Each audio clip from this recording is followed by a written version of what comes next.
आज के अखबारों में जो सबसे जरूरी बातें हैं वो सब लेकर आए हैं हम आपके अपने चैनल सुन लो यूपीएससी पर। अब चाहे द हिंदू हो, इंडियन एक्सप्रेस हो या सरकारी वेबसाइट, हमने सब छान मारा है और लाए हैं सिर्फ वो बातें जो यूपीएससी एग्जाम के लिए वाकई काम आने वाली हैं। सो सिट बैक, रिलैक्स और सुनो वो एनालिसिस जो तुम्हारे मेंस और प्रीलिम्स दोनों में फर्क डाल देगा। ये है तुम्हारा डेली लर्निंग डोज, आसान जुबान में फुल एक्सप्लेनेशन के साथ। चलिए तो आज की चर्चा शुरू करते हैं पॉलिटी एंड गवर्नेंस से। और आज की सबसे बड़ी सियासी खबर आ रही है बिहार से। हाँ, बिहार इलेक्शन 2025। बिल्कुल, नतीजे आ चुके हैं और नेशनल डेमोक्रेटिक अलायंस यानी एनडीए ने एक तरफा जीत हासिल की है। कुल 243 टू 43 में से आप सोचिए 202 सीटें। 202 ये कोई मामूली जीत नहीं है, ये एक जबरदस्त लैंडस्लाइड विक्ट्री है एकदम। और आज के ज्यादातर अखबारों का विश्लेषण इसी एक सवाल पर टिका है कि भाई ये हुआ कैसे। एंटी इनकमेंसी की इतनी बातें हो रही थी, फिर भी एनडीए ने ये कमाल कैसे कर दिखाया।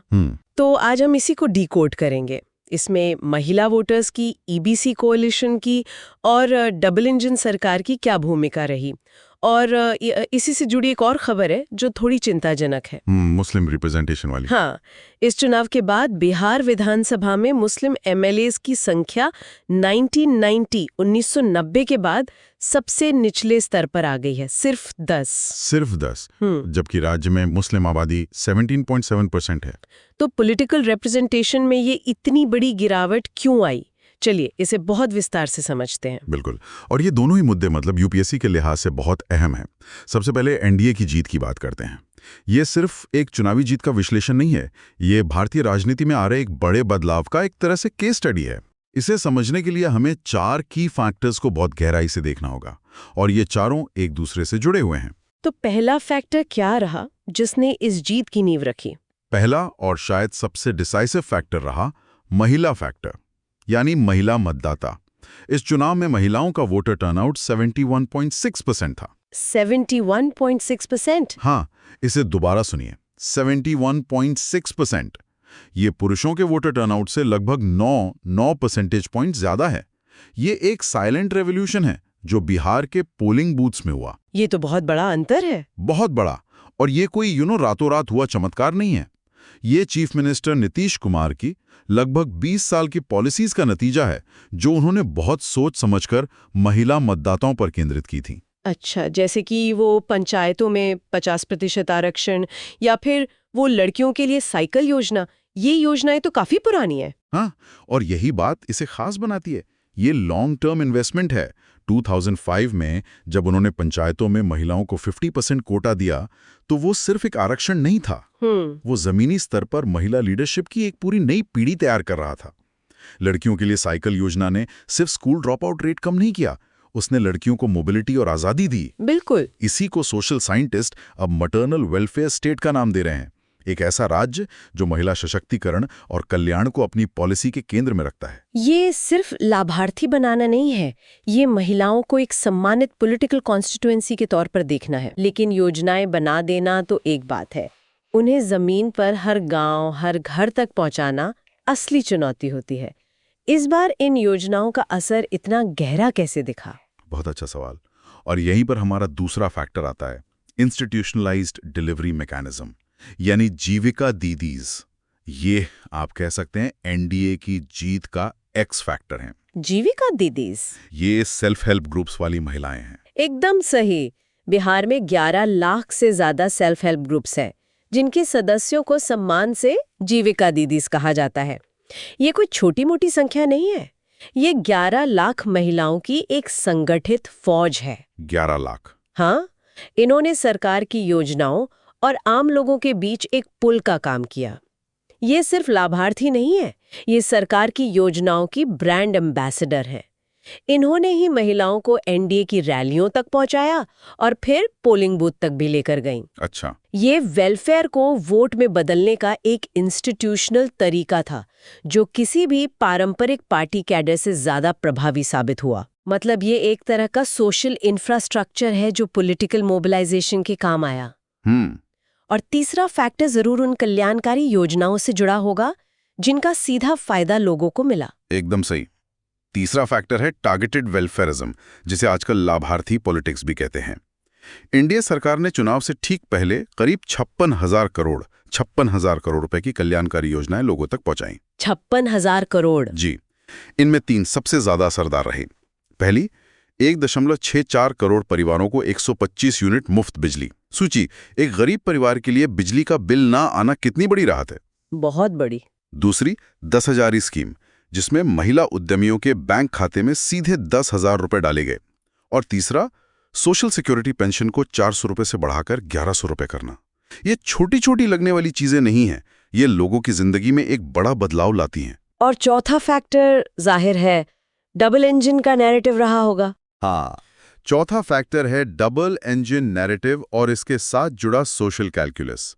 ये सिर्फ नीतीश कुमार की जीत नहीं थी, इसमें पीएम मोदी की लोकप्रियता का भी बराबर का योगदान था। अच्छा। राज्य की 10,000 स्कीम और केंद्र सरकार की 5 किलो मुफ्त अनाज योजना, इन दोनों ने मिलकर एक सेफ्टी नेट बनाया। सोशली एनडीए ने बहुत चतुराई से एक्सट्रीमली बैकवर्ड क्लासेस EBCs, जो बिहार की आबादी का 36.01% हैं, को महादलितों और अपने पारंपरिक अपर कास्ट वोट बैंक के साथ सफलतापूर्वक जोड़ा। तो ये एक कास्ट प्लस लाभार्थी मॉडल बन गया। बिल्कुल, ये एक ऐसा कास्ट प्लस लाभार्थी मॉडल है जिसने आरजेडी के पारंपरिक MY मुस्लिम यादव समीकरण को पूरी तरह से बेअसर कर दिया। और शायद यही वो समीकरण है जिसने दूसरे मुद्दे को जन्म दिया, मुस्लिम प्रतिनिधित्व का कम होना। बिल्कुल। अब हम दूसरे टॉपिक पर आते हैं, मुस्लिम रिप्रेजेंटेशन का कम होना। ये लोकतंत्र में समावेशिता के लिहाज से एक गंभीर विषय है। इसके 2 मुख्य कारण सामने आ रहे हैं। 4 कर दी। सिर्फ 4? हाँ, आरजेडी ने भी पहले से कम मुस्लिम उम्मीदवार उतारे। ऐसा लगता है कि एनडीए ने अपना EBC महादलित वोमेन समीकरण इतना मजबूत बना लिया कि उन्हें चुनावी जीत के लिए मुस्लिम उम्मीदवारों पर निर्भर रहने की जरूरत महसूस नहीं हुई। और दूसरा कारण वोट स्प्लिटिंग का लगता है, खासकर सीमांचल के इलाके में। सही। दूसरा और उतना ही महत्वपूर्ण कारण है सेक्युलर वोट का बंटवारा। AIMIM ने सीमांचल क्षेत्र में 5 सीटें जीती। कहानी यह है कि आरजेडी ने AIMIM को महागठबंधन में शामिल करने से मना कर दिया था। ओह! इसका नतीजा ये हुआ कि मुस्लिम वोट आरजेडी कांग्रेस गठबंधन और AIMIM के बीच बंट गया। इस बंटवारे ने न सिर्फ आरजेडी के पारंपरिक MY समीकरण को कमजोर किया, बल्कि कई सीटों पर एनडीए की जीत का रास्ता भी आसान कर दिया और कुल मुस्लिम प्रतिनिधित्व 1990 के बाद के सबसे निचले स्तर पर आ गया। बिहार में हमने देखा कि कैसे सरकारी योजनाओं ने जमीन पर असर डाला, लेकिन एक और सरकारी योजना इस बार बिजली से जुड़ी पूरे देश में एक बड़ी बहस का मुद्दा बन गई है। हाँ, ड्राफ्ट इलेक्ट्रिसिटी अमेंडमेंट बिल 2025। बिल्कुल। पंजाब में किसान संगठन जैसे किसान मजदूर मोर्चा KMM इस बिल के खिलाफ 15 नवंबर से विरोध प्रदर्शन कर रहे हैं। उनका साफ कहना है कि ये बिल बिजली क्षेत्र का प्राइवेटाइजेशन यानी निजीकरण करने का एक तरीका है। और अगर उनकी मांगें नहीं मानी गई तो 19 दिसंबर को रेल रोको आंदोलन की भी धमकी दी गई है। दूसरी तरफ सरकार का कहना है कि वो तो बस डिस्कॉम्स यानी बिजली वितरण कंपनियों के भारी घाटे को कम करना चाहती है। तो फिर ये टकराव क्यों है? हाँ, किसानों को सब्सिडी खत्म होने का डर क्यों सता रहा है? ये मुद्दा भारत की आर्थिक सुधारों की सबसे बड़ी चुनौती को दिखाता है। जो आर्थिक रूप से जरूरी है, क्या वो राजनीतिक रूप से संभव भी है? इस टकराव को समझने के लिए हमें दोनों पक्षों के तर्क बहुत ध्यान से सुनने होंगे। ठीक है। पहले सरकार का पक्ष समझते हैं। हाँ, सरकार का लक्ष्य है पावर सेक्टर की फाइनेंशियल सस्टेनेबिलिटी यानी वित्तीय स्थिरता सुनिश्चित करना। हाँ, हमारी डिस्कॉम्स लाखों करोड़ के घाटे में डूबी हैं। सही बात है। इस घाटे को कम करने के लिए बिल में 3 बड़े बदलाव प्रस्तावित हैं। पहला, डिस्ट्रीब्यूशन को डी-लाइसेंस करना। इसका मतलब है कि एक ही बिजली के नेटवर्क पर यानी उन्हीं तारों और खंभों पर कई सरकारी और प्राइवेट कंपनियां बिजली सप्लाई कर सकेंगी। अच्छा, जैसे मोबाइल कनेक्शन के लिए जियो, एयरटेल, VI के ऑप्शंस हैं वैसे। बिल्कुल वैसे ही। जैसे आपके पास मोबाइल कनेक्शन के लिए ऑप्शंस हैं, वैसे ही बिजली के लिए भी होंगे। ये तो सुनने में अच्छा लगता है। कंपटीशन से तो कंज्यूमर का फायदा होना चाहिए। सैद्धांतिक रूप से हाँ। दूसरा बड़ा बदलाव है क्रॉस सब्सिडीज को धीरे धीरे खत्म करना। अभी क्या होता है कि डिस्कॉम्स इंडस्ट्रियल और कमर्शियल यूजर्स यानी फैक्ट्रियों और दुकानों से महंगी बिजली के पैसे लेती हैं और उस मुनाफे से किसानों और घरेलू उपभोक्ताओं को सस्ती बिजली देती हैं। एकदम। इसे रॉबिनहुड मॉडल कह सकते हैं। सरकार का मानना है कि ये मॉडल अपारदर्शी है और इंडस्ट्रियल ग्रोथ को भी नुकसान पहुंचाता है। और तीसरा बड़ा बदलाव है कॉस्ट रिफ्लेक्टिव टैरिफ्स लागू करना, यानी बिजली की कीमत उसकी असल लागत के बराबर हो। तो अगर सरकार ये सब एफिशिएंसी और फाइनेंशियल हेल्थ के लिए कर रही है, तो किसानों की मुख्य चिंताएं क्या हैं? उन्हें इसमें क्या खतरा दिख रहा है? किसानों को मतलब 3 मुख्य डर हैं। पहला, उन्हें लगता है कि ये बैकडोर प्राइवेटाइजेशन है, यानी पिछले दरवाजे से निजीकरण किया जा रहा है। दूसरा डर है चेरी पिकिंग का। ये बहुत महत्वपूर्ण पॉइंट है। चेरी पिकिंग, इसका क्या मतलब हुआ? किसानों को लगता है कि प्राइवेट कंपनियां केक से सिर्फ मीठी चेरीज उठा लेंगी, यानी शहरों के बड़े बड़े इंडस्ट्रियल कस्टमर्स जहां मुनाफा ज्यादा है, और बचा हुआ घाटे वाला हिस्सा यानी दूर दराज के गांव और किसान सरकारी डिस्कॉम के लिए छोड़ देंगे। ओ, तो इससे सरकारी कंपनी और भी ज्यादा घाटे में जाकर दिवालियां हो जाएगी। एग्जैक्टली। और तीसरा और सबसे बड़ा डर सब्सिडी खत्म होने का है। बिल्कुल। तीसरा और सबसे बड़ा डर यही है कि इससे किसानों और गरीबों को मिलने वाली सब्सिडी खत्म हो जाएगी, और यहीं पर एक ट्रस्ट डेफिसिट यानी भरोसे की कमी साफ दिखती है। लेकिन सरकार तो कह रही है कि सब्सिडी खत्म नहीं होगी। आज सरकार ने प्रेस इंफॉर्मेशन ब्यूरो (PIB) के जरिए बार बार साफ किया है कि सब्सिडी खत्म नहीं होगी। मौजूदा इलेक्ट्रिसिटी एक्ट 2003 का एक प्रावधान सेक्शन 65 किसानों को मिलने वाली सब्सिडी को फुली प्रोटेक्टेड रखता है। तो अगर सब्सिडी खत्म नहीं हो रही तो असल में बदल क्या रहा है? ये सारा विवाद फिर किस बात पर है? बदलाव सब्सिडी देने के तरीके में है। अच्छा। अभी जो हिडन क्रॉस सब्सिडी है, बिल में उसकी जगह एक transparent direct benefit transfer (DBT) का मॉडल प्रस्तावित है। मतलब पहले पूरा बिल भरो, फिर सरकार सब्सिडी वापस खाते में देगी। बिल्कुल। सभी उपभोक्ता, चाहे किसान हो या उद्योगपति, पहले बिजली का पूरा बिल चुकाएंगे और फिर राज्य सरकार सब्सिडी का पैसा सीधे लाभार्थी यानी किसान के बैंक खाते में भेजेगी। तो डर ये है कि ये पैसा टाइम पर आएगा या नहीं? सही। किसानों को डर ये है कि DBT का पैसा समय पर नहीं आएगा, या सरकार बाद में इसमें कोई ऊपरी सीमा लगा देगी, या इसे किसी और शर्त से जोड़ देगी। और ये सिर्फ केंद्र और किसानों का मुद्दा नहीं है, इसमें राज्यों की भी एक बड़ी भूमिका है। आपने बिल्कुल सही पकड़ा, ये एक फेडरल मुद्दा भी है। अभी कई राज्य सरकारें मुफ्त या सस्ती बिजली को चुनाव जीतने के एक बड़े राजनीतिक हथियार की तरह इस्तेमाल करती हैं। हाँ। इसकी फंडिंग कहाँ से होती है? इंडस्ट्रियल यूजर से ली जाने वाली क्रॉस सब्सिडी से। नया बिल इस मॉडल को तोड़ता है। अब अगर किसी राज्य को मुफ्त बिजली देनी है तो उसे DBT के जरिए अपनी जेब से, अपने बजट से पैसा देना होगा, जिससे उन पर बहुत ज्यादा वित्तीय बोझ पड़ेगा। हाँ, और इसी का वो विरोध कर रहे हैं। तो ये मुद्दा अर्थव्यवस्था, राजनीति और केंद्र राज्य संबंधों तीनों से जुड़ा है। अब इंटरनेशनल रिलेशंस की बात करते हैं। आज सीधे तौर पर 15 नवंबर की कोई बड़ी हेडलाइन तो नहीं है, लेकिन 2 मुद्दे जिनका जिक्र पिछले कुछ हफ्तों के एडिटोरियल्स में लगातार हो रहा है, उन्हें समझना जरूरी है। हाँ, कभी कभी बड़ी खबर ना होना भी एक खबर होती है, लेकिन जो अंडरलाइंग ट्रेंड्स हैं उन पर नजर रखना जरूरी है। तो पहला मुद्दा क्या है? पहला मुद्दा पॉल कपूर की एक महत्वपूर्ण पद पर नियुक्ति से जुड़ा है। Paul Kapoor south Asian strategic affairs के एक जाने माने विद्वान हैं।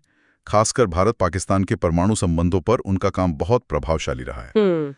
उनकी नियुक्ति विशेषकर अमेरिकी प्रशासन में एक महत्वपूर्ण भूमिका में यह संकेत देती है कि अमेरिका दक्षिण एशिया में स्ट्रेटेजिक स्टेबिलिटी को लेकर बहुत गंभीरता से सोच रहा है। ये भारत के लिए भी महत्वपूर्ण है, क्योंकि ये दिखाता है कि भारत की रीजनल सिक्योरिटी कंसर्न्स को वॉशिंगटन में सुना और समझा जा रहा है। और दूसरा मुद्दा डोनाल्ड ट्रंप के G20 पर दिए गए हालिया बयान से जुड़ा है। बिल्कुल। डोनाल्ड ट्रंप ने अपने एक हालिया बयान में G20 जैसे मल्टीलैटरल फोरम्स की प्रासंगिकता पर सवाल उठाया है।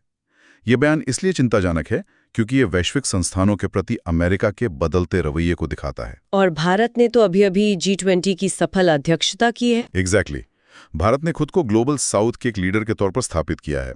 ऐसे में अगर अमेरिका, जो दुनिया की सबसे बड़ी अर्थव्यवस्था है, G20 से अपना समर्थन खींचता है या उसे कमजोर करने की कोशिश करता है, तो ये भारत के वैश्विक कद और मल्टीलैटरलिज्म के भविष्य दोनों के लिए एक चुनौती होगी। सही। तो ये दोनों खबरें भले ही आज की नहीं है, पर इनके स्ट्रेटेजिक इम्प्लीकेशंस बहुत गहरे हैं। एनवायरनमेंट के सेक्शन में भी आज कोई नई पॉलिसी अनाउंसमेंट तो नहीं है, लेकिन 2 रिपोर्ट्स और प्रोजेक्ट्स हैं जिन पर बहस छिड़ी हुई है और ये आने वाले समय में हेडलाइंस बनाएंगे। हाँ, और ये दोनों ही डेवलपमेंट वर्सेस एनवायरनमेंट की क्लासिक बहस का बेहतरीन उदाहरण है। पहला है ग्लोबल कार्बन प्रोजेक्ट की नई रिपोर्ट। ये क्या है? ये एक अंतर्राष्ट्रीय शोध समूह है जो हर साल वैश्विक कार्बन उत्सर्जन का हिसाब किताब रखता है। इनकी ताज़ा रिपोर्ट एक बड़ी चेतावनी दे रही है। क्या चेतावनी है? रिपोर्ट के अनुसार 2025 के अंत तक वैश्विक CO2 उत्सर्जन रिपोर्ट स्तर पर पहुंच सकता है। इसका सीधा मतलब है कि हम पेरिस एग्रीमेंट के तहत 1.5 डिग्री सेल्सियस तापमान वृद्धि को रोकने के लक्ष्य से बहुत दूर जा रहे हैं। ओह, ये तो अच्छी खबर नहीं है। बिल्कुल नहीं। रिपोर्ट में कोयला, तेल और गैस के बढ़ते इस्तेमाल के साथ साथ डिफॉरेस्टेशन को भी बड़ा कारण बताया गया है। ये रिपोर्ट कॉप सम्मेलनों में भारत जैसे विकासशील देशों पर और ज्यादा दबाव बनाएगी। और दूसरा मुद्दा तो भारत के अपने एक बहुत ही महत्वाकांक्षी और विवादास्पद प्रोजेक्ट से जुड़ा है, द ग्रेट निकोबार प्रोजेक्ट। बिल्कुल, the great Nicobar project Bharat सरकार का एक बहुत बड़ा इंफ्रास्ट्रक्चर प्रोजेक्ट है। इसके तहत अंडमान और निकोबार द्वीप समूह के सबसे दक्षिणी द्वीप ग्रेट निकोबार पर एक इंटरनेशनल ट्रांसशिपमेंट पोर्ट, एक इंटरनेशनल एयरपोर्ट, एक पावर प्लांट और एक पूरी टाउनशिप बसाई जानी है। सरकार का तर्क तो स्ट्रेटेजिक सिक्योरिटी का है, राइट? हाँ, सरकार का तर्क है कि ये प्रोजेक्ट भारत की स्ट्रेटेजिक और इकोनॉमिक सिक्योरिटी के लिए बहुत जरूरी है। लेकिन दूसरी तरफ पर्यावरणविद और ट्राइबल राइट्स एक्टिविस्ट्स इसका घोर विरोध कर रहे हैं। क्यों? उनका कहना है कि इस प्रोजेक्ट के लिए लाखों पेड़ काटे जाएंगे, जिससे इस द्वीप का नाजुक इकोसिस्टम तबाह हो जाएगा। साथ ही ये शोम्पिन जैसी वल्नरेबल ट्राइबल ग्रुप के अस्तित्व के लिए भी खतरा है। तो यहाँ सवाल ये उठता है कि राष्ट्रीय सुरक्षा और आर्थिक विकास की कीमत क्या पर्यावरण और आदिवासियों के अधिकारों की बलि देकर चुकाई जानी चाहिए? ये एक बहुत ही जटिल सवाल है। बिल्कुल। अब बात करते हैं साइंस एंड टेक की। आज कोई बड़ी हेडलाइन न्यूज़ तो नहीं है, लेकिन द हिंदू में एक बहुत अच्छा ऑपेड आया है जिसका शीर्षक है India's deep tech democracy for inclusive AI। हाँ, ये ऑपेड बहुत महत्वपूर्ण है। ये भारत के AI फ्यूचर को लेकर एक बहुत ही इंटरेस्टिंग पर्सपेक्टिव देता है। और चीन में AI कुछ चुनिंदा बड़ी-बड़ी कंपनियों के हाथ में है, जैसे गूगल, मेटा। हाँ, उनके हाथ में है। भारत AI का डेमोक्रेटाइजेशन करने की कोशिश कर रहा है, यानी AI का फायदा कुछ लोगों तक सीमित ना रहकर देश के हर नागरिक तक पहुंचे। इसके लिए ये ऑपेड 3 पिलर्स यानी 3 स्तंभों की बात करता है। और वो 3 पिलर्स क्या हैं? पहला पिलर है शेयर्ड कंप्यूट। AI मॉडल्स को ट्रेन करने के लिए जबरदस्त प्रोसेसिंग पावर की जरूरत होती है, जिसे कंप्यूट कहते हैं। ये बहुत महंगा होता है। हाँ, और सिर्फ बड़ी कंपनियां ही इसे अफोर्ड कर सकती हैं। सही। तो सरकार का प्लान है कि वो एक national level shared computing infrastructure बनाए, जिसे देश के स्टार्टअप्स, रिसर्चर्स और यूनिवर्सिटीज कम कीमत पर इस्तेमाल कर सकें। इसकी तुलना आप ऐसे कर सकते हैं कि सरकार सबके लिए पब्लिक हाईवेज बना रही है ताकि हर कोई अपनी गाड़ी चला सके, बजाय इसके कि हर कोई अपनी प्राइवेट सड़क बनाए। वाह, ये तो स्टार्टअप्स के लिए गेम चेंजर हो सकता है। बिल्कुल। और दूसरा पिलर है ओपन डेटा। AI का ईंधन डेटा होता है। भारत सरकार इंडिया डेटा सेट्स प्रोग्राम के जरिए अलग अलग सेक्टर्स से नॉन पर्सनल और एनोनिमाइज्ड डेटा का एक बड़ा पूल बना रही है, जिसे भारतीय इनोवेटर्स AI मॉडल्स बनाने के लिए इस्तेमाल कर सकते हैं। और तीसरा पिलर है डिसेंट्रलाइज्ड टैलेंट। भारत सिर्फ बड़े शहरों जैसे बैंगलोर या हैदराबाद में ही नहीं, बल्कि छोटे शहरों और कस्बों में भी AI टैलेंट को बढ़ावा देना चाहता है।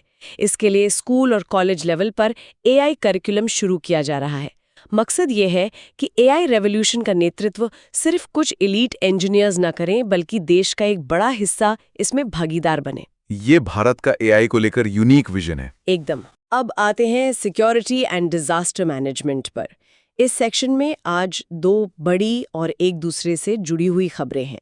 पहली, जम्मू कश्मीर के श्रीनगर में नौगांव पुलिस स्टेशन पर एक भयानक धमाका हुआ है। शुरुआती रिपोर्टों के मुताबिक 7 से 9 लोगों की मौत हुई है और कई लोग घायल हैं। लेकिन ये कोई आतंकी हमला नहीं था, बल्कि एक हादसा था जो इसे और भी ज्यादा दुखद और गंभीर बनाता है। बिल्कुल, ये एक कैटास्ट्रोफिक प्रोसीजरल लैप्स यानी प्रक्रिया में हुई एक भयानक चूक का मामला है। वह ये कि पुलिस स्टेशन के मालखाने में जब्त किया गया विस्फोटक रखा हुआ था। क्या था वो? वो था अमोनियम नाइट्रेट। रिपोर्ट्स के मुताबिक ये 350 किलो से ज्यादा था। 360 किलो। ये तो वही केमिकल है जिससे 2020 में बैरूत में धमाका हुआ था, वही जिसने पूरे शहर को हिला दिया था।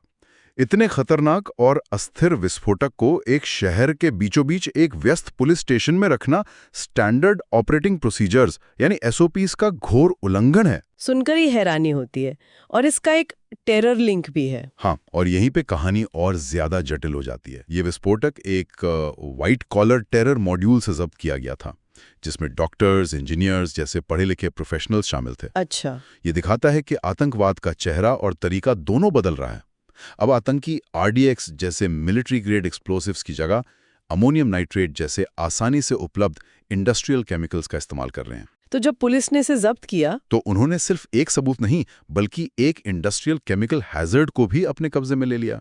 उसे हैंडल करने के लिए जो स्पेशल ट्रेनिंग और इंफ्रास्ट्रक्चर चाहिए वो शायद उनके पास नहीं था। नौगाम का धमाका इसी नई चुनौती का एक दुखद नतीजा है। और इसी से जुड़ी दूसरी खबर आ रही है दिल्ली से। दिल्ली ब्लास्ट केस में जिन डॉक्टरों पर UAPA के तहत आरोप लगे हैं, नेशनल मेडिकल कमीशन NMC ने उनके प्रैक्टिस करने के लाइसेंस रद्द कर दिए हैं। एक बहुत बड़ा और अभूतपूर्व कदम है। ये एक लैंडमार्क एक्शन है और इसके दूरगामी परिणाम होंगे।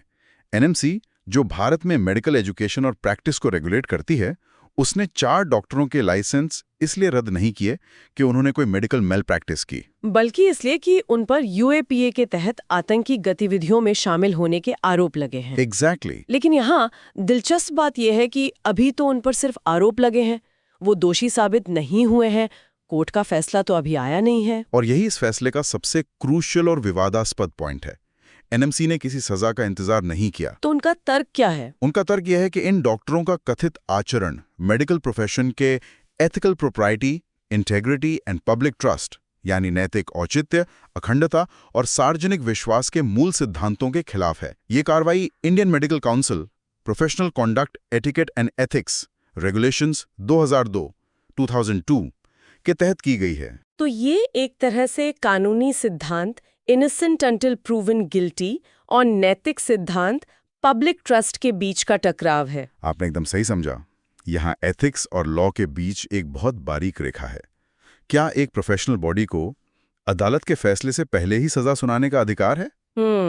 या फिर मेडिसिन जैसे पेशे में जहां मरीज अपनी जान डॉक्टर पर भरोसे करके सौंपता है, वहां पब्लिक ट्रस्ट इतना सर्वोपरि है कि सिर्फ एक गंभीर आरोप लगना ही उस भरोसे को तोड़ने के लिए काफी है।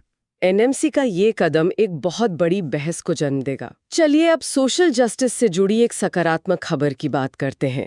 लखनऊ में दिव्या कला मेला 2025 की शुरुआत हुई है। हाँ, ये मेला दिव्यांग यानी दिव्यांग कारीगरों और उद्यमियों को अपने हुनर को दिखाने और बेचने के लिए एक बहुत बड़ा मंच प्रदान करता है। हाँ, ये एक बहुत ही अच्छी पहल है। ये दिखाता है कि PWDs यानी पर्सन्स विथ डिसेबिलिटीज को देकर सरकार की पॉलिसी अब चैरिटी मॉडल से इकोनॉमिक एम्पावरमेंट मॉडल की तरफ बढ़ रही है। मतलब अब मकसद सिर्फ दया या सहायता देना नहीं, बल्कि आर्थिक रूप से आत्मनिर्भर बनाना है। बिल्कुल। इस मेले का आयोजन ministry of social justice and empowerment के तहत department of empowerment of persons with disabilities DEPWD कर रहा है। और इसकी जो नोडल एजेंसी है उसका नाम याद रखना जरूरी है, नेशनल दिव्यांगजन finance and development corporation NDFTC। तो ये सिर्फ एक मेला नहीं है, बल्कि एक पूरी सोची समझी नीति का हिस्सा है। बिल्कुल, ये एक पूरी पॉलिसी चेन का अंतिम और सबसे महत्वपूर्ण हिस्सा है। ये चेन शुरू होती है rights of persons with disabilities act 2016 से, जो उन्हें कानूनी अधिकार देता है। ठीक है। फिर आती है NDFDC जैसी संस्था, जो उन्हें अपना व्यापार शुरू करने के लिए बहुत सस्ता लोन देती है। फिर आती हैं PM DAX जैसी योजनाएं, जो उन्हें जरूरी स्किल्स सिखाती हैं। और इस चेन की आखिरी कड़ी है दिव्य कला मेला, जो उन्हें मार्केट एक्सेस देता है। तो मतलब अधिकार, फिर लोन, फिर स्किल और आखिर में मार्केट। एकदम सही। और क्या ये मॉडल जमीन पे सफल हो रहा है? आंकड़े तो यही बताते हैं। इस मेले में 18 राज्यों से लगभग 100 दिव्यांग कारीगर हिस्सा ले रहे हैं। ये वोकल फॉर लोकल अभियान को भी बढ़ावा देता है। पिछले 3 सालों में देश भर में ऐसे 26 मेले आयोजित हो चुके हैं, जिनसे दिव्यांग कारीगरों ने 21 करोड़ रुपए से ज्यादा का कारोबार किया है। 21 करोड़? हाँ, ये दिखाता है कि अगर दिव्यांग जनों को सही मौका और मंच दिया जाए तो वो किसी पर निर्भर नहीं है, बल्कि देश की अर्थव्यवस्था में एक महत्वपूर्ण योगदान दे सकते हैं। कल्चर में आज एक बहुत ही महत्वपूर्ण दिन है। आज 15 नवंबर को पूरा देश जनजातीय गौरव दिवस यानी जनजातीय गौरव दिवस मना रहा है। हाँ, भगवान बिरसा मुंडा की जयंती। बिल्कुल। और इस साल ये और भी खास है क्योंकि 2024-25 को उनकी 150वीं 150वीं जयंती के उपलक्ष्य में जनजातीय गौरव वर्ष के रूप में मनाया जा रहा है। ये हमारे स्वतंत्रता संग्राम के इतिहास के उस अध्याय को याद करने का दिन है जिसे अक्सर मुख्य धारा की किताबों में उतनी जगह नहीं मिली। भगवान बिरसा मुंडा, जिन्हें उनके अनुयायी श्रद्धा से धरती आबा यानी धरती का पिता भी कहते थे। उन्होंने 19वीं सदी के अंत में 1899-1900 में छोटा नागपुर क्षेत्र में एक जबरदस्त विद्रोह का नेतृत्व किया था, जिसे उलगुलान यानी द ग्रेट टमल्ट या महान हलचल कहा जाता है। और ये विद्रोह सिर्फ अंग्रेजों के खिलाफ नहीं था, है ना? बिल्कुल नहीं। ये विद्रोह दोहरी गुलामी के खिलाफ था। एक तरफ ब्रिटिश औपनिवेशिक शासन था और दूसरी तरफ थे सामंती जमींदार और महाजन, जो अंग्रेजों के साथ मिलकर आदिवासियों की जमीन और जंगल पर कब्जा कर रहे थे। अच्छा। वो आदिवासियों की पारंपरिक खुंटकट्टी व्यवस्था को नष्ट कर रहे थे। खुंटकट्टी ये क्या था? खुंटकट्टी मुंडा जनजाति की सामुदायिक भूमि स्वामित्व की एक प्रथा थी, जहां जमीन किसी एक व्यक्ति की नहीं बल्कि पूरे कबीले की होती थी। अंग्रेजों के नए भूमि कानूनों ने इस सामुदायिक अधिकार को छीनकर व्यक्तिगत स्वामित्व को बढ़ावा दिया, जिससे आदिवासी अपनी ही जमीन पर मजदूर बन गए। बिरसा मुंडा का उलगुलान इसी अन्याय के खिलाफ था। और उनके इस विद्रोह का क्या कोई ठोस नतीजा निकला? हाँ, उनका विद्रोह इतना प्रभावशाली था कि भले ही उसे बेरहमी से कुचल दिया गया और बिरसा मुंडा सिर्फ 25 साल की उम्र में शहीद हो गए, लेकिन इसने अंग्रेजों को आदिवासियों के भूमि अधिकारों के बारे में सोचने पर मजबूर कर दिया। अच्छा। तो 1908 ये एक ऐतिहासिक कानून था जिसने आदिवासी भूमि को गैर आदिवासियों को बेचने पर रोक लगा दी और हुंटकट्टी जैसे अधिकारों को कुछ हद तक कानूनी सुरक्षा प्रदान की। और सरकार सिर्फ दिवस ही नहीं मना रही, बल्कि इस इतिहास को संरक्षित करने के लिए भी कुछ ठोस कदम उठा रही है। बिल्कुल। जनजातीय गौरव दिवस के साथ सरकार एक और बड़ा काम कर रही है। मिनिस्ट्री ऑफ ट्राइबल अफेयर्स मोटा देश भर में 11 ट्राइबल फ्रीडम फाइटर्स म्यूजियम्स स्थापित कर रहा है। इसका उद्देश्य रानी गायदीनलू, अल्लूरी सीताराम राजू और शहीद वीर नारायण सिंह जैसे अनगिनत आदिवासी नायकों के इतिहास को प्रिजर्व करना है, जो मेनस्ट्रीम हिस्ट्री में अंडर रिप्रेजेंटेड रहे हैं। और ये म्यूजियम्स काफी मॉडर्न भी हैं, सुनने में आया है। हाँ, हाल ही में छत्तीसगढ़ के रायपुर में उद्घाटित शहीद वीर नारायण सिंह संग्रहालय एक फिजिटल यानी फिजिकल प्लस डिजिटल संग्रहालय है, जहां पारंपरिक मूर्तियों और कलाकृतियों के साथ AI enabled digital story telling का भी उपयोग किया जा रहा है। ये आदिवासी समुदायों के मौखिक इतिहास को संरक्षित करने और उसे नई पीढ़ी तक एक आकर्षक तरीके से पहुंचाने का एक आधुनिक तरीका है। चलिए, अब आज की लंबी और विस्तृत चर्चा से निकले कुछ जरूरी प्रीलिम्स फैक्ट्स को जल्दी से दोहराते हैं। ये फैक्ट्स आपकी मेमोरी में बैठ जाने चाहिए। जरूर। जनजातीय गौरव दिवस ये हर साल 15 नवंबर को मनाया जाता है, जो कि भगवान बिरसा मुंडा की जयंती है। जनजातीय गौरव वर्ष साल 2024-25 2024-25 बिरसा मुंडा की 150वीं जयंती का वर्ष। ये बिरसा मुंडा के नेतृत्व में हुए मुंडा विद्रोह 1899-1900 का नाम है, जिसका अर्थ है महान हलचल। हुंटकट्टी सिस्टम ये मुंडा जनजाति की पारंपरिक सामुदायिक भूमि स्वामित्व की प्रथा थी।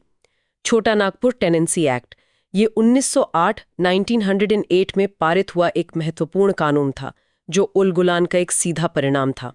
नागाम ब्लास्ट मटीरियल श्रीनगर के पुलिस स्टेशन में हुए विस्फोट में जो केमिकल था, वो था जब्त किया गया ammonium nitrate. White collar terror module ये पढ़े लिखे प्रोफेशनल्स से जुड़े आतंकी मॉड्यूल के लिए इस्तेमाल होने वाला टर्म है। बिहार वुमेन वोटर टर्नआउट 2025 इस चुनाव में महिलाओं का वोटर टर्नआउट एक रिकॉर्ड 71.6% है। 71.5%। बिहार मुस्लिम MLA काउंट 2025 इस चुनाव के बाद मुस्लिम विधायकों की संख्या घटकर सिर्फ 10 रह गई, जो 1990 के बाद सबसे कम है। जीविका दीदीस ये बिहार में महिला स्वयं सहायता समूहों SHGs की 11 लाख से अधिक सदस्यों के लिए इस्तेमाल होने वाला नाम है। Electricity bill subsidy provision draft bill में भी मौजूदा इलेक्ट्रिसिटी एक्ट 2003 2003 का सेक्शन 65 सब्सिडी को सुरक्षित रखता है। बस उसे देने का तरीका क्रॉस सब्सिडी से बदलकर डायरेक्ट बेनिफिट ट्रांसफर DBT किया जा रहा है। बहुत बढ़िया। अब मेंस की तैयारी के लिए आज की खबरों पर आधारित एक सवाल को ध्यान से सुनिए। प्रश्न GS पेपर 2 2025 के बिहार चुनाव परिणामों को पारंपरिक जातिगत समीकरण पर कल्याणवाद की जीत कहा गया है। इस कथन का समालोचनात्मक विश्लेषण करें और एनडीए की भारी जीत में योगदान देने वाले प्रमुख कारकों का विस्तार से वर्णन करें। 250 शब्द, 15 अंक। ये एक बहुत ही अच्छा और एनालिटिकल सवाल है। इसका एक अच्छा स्ट्रक्चर ये हो सकता है। आप शुरुआत एनडीए की 202 सीटों की जबरदस्त जीत का उल्लेख करके कर सकते हैं। फिर सीधे सवाल के कथन पर आइए और कहिए कि ये सिर्फ कल्याणवाद की जाति पर जीत नहीं है, बल्कि ये क्लेवर वेलफेयरिज्म और एस्ट्यूट सोशल इंजीनियरिंग का एक मिला-जुला कास्ट प्लस लाभार्थी मॉडल है। ये कीवर्ड्स आंसर को वजन देंगे। बिल्कुल। फिर बॉडी को 2 मुख्य भागों में बांटें। पहला भाग एस्ट्यूट सोशल इंजीनियरिंग। इसमें आप 2 पॉइंट्स को विस्तार से समझाएं। पहला, महिला वोट बैंक, जिसमें 71.6% टर्नआउट और महिला केंद्रित नीतियों का जिक्र करें। दूसरा, EBC महादलित कोalition, जिसमें 36% EBC ब्लॉक को अपर कास्ट के साथ जोड़ने की बात आएगी। सही। दूसरा भाग इंस्टीट्यूशनलाइज्ड वेलफेयरिज्म। इसमें आप 3 पॉइंट्स पर फोकस करें। पहला, डबल इंजन सिनर्जी। दूसरा, प्रमुख राज्य योजनाएं। और तीसरा और सबसे जरूरी, 11 लाख जीविका दीदी के डिलीवरी मैकेनिज्म की भूमिका। अंत में लिखें कि बिहार 2025 मॉडल की सफलता सामाजिक न्याय को विकास से जोड़ने में है। और एक थॉट प्रोवोकिंग सवाल भी यहां से उठता है। हाँ, कि क्या ये लाभार्थी मॉडल भारतीय लोकतंत्र के भविष्य का खाका है, जहां नागरिक की पहचान उसकी जाति या धर्म से ज्यादा राज्य द्वारा दिए गए लाभों से निर्धारित होगी? इसके लॉन्ग टर्म इम्प्लीकेशंस क्या हो सकते हैं? और अब आज की चर्चा के आधार पर 5 सवाल। देखते हैं आपने कितना ध्यान से सुना। जनजातीय गौरव दिवस किस नेता की 150वीं जयंती 2025 में के उपलक्ष्य में मनाया जा रहा है और उन्हें प्रसिद्ध रूप से क्या उपाधि दी गई थी? A. वीर नारायण सिंह धरती पुत्र, B. बिरसा मुंडा धरती आबा, C. राजा शंकर शाह उलगुलान, D. बादल भोई जंगल का पिता। सही जवाब है B. बिरसा मुंडा धरती आबा। उलगुलान उनके विद्रोह का नाम था, उनकी उपाधि नहीं। धरती आबा का अर्थ है धरती का पिता। 2025 बिहार चुनाव के विश्लेषण के अनुसार मुस्लिम विधायकों की संख्या 1990 के बाद सबसे कम 10 होने का मुख्य कारण क्या है?